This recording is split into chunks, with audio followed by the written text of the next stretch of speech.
वजूहात क्या होती है, ये भी तो पत्थर पर लकीर नहीं है। आज आने वाला कोई जिम्मेदार होगा आप में से, वो कल तंजीमी मैसेज को फॉलो नहीं करेगा। हमारे पास इख्तियार है।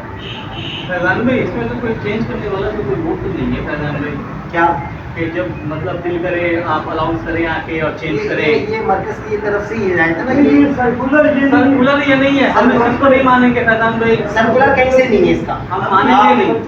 आप मानो नहीं मानो, हम मानेंगे नहीं, हम हटेंगे। साइन भी नहीं हुई उस पर, साइन नहीं हुई भी। सर्कुलर है, नहीं ऐसे नहीं है, ये किसी का खेती नहीं है फैजान भाई, ये तहरीक है। तहरीक है, हमने भी 20-22 साल दिया है तहरीक में। तहरीक है, लेकिन ये हो नहीं सकता फैजान भाई, ये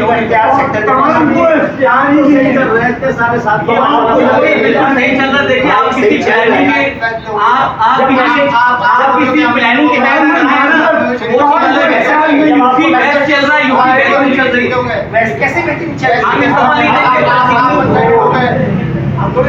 हम भाई हमें मरकज में अलाउंस हम इस चीज को मानेंगे नहीं। यूपी सही चल रहा है, हम इस चीज को नहीं मानेंगे, हम मानेंगे नहीं। बात है, आपने मन पसंद आ गए, आप अगर आपको इतराज है आप सबसे नहीं कर मत चले। हाँ मतलब जाएंगे, अभी अलाउंस नहीं करेंगे।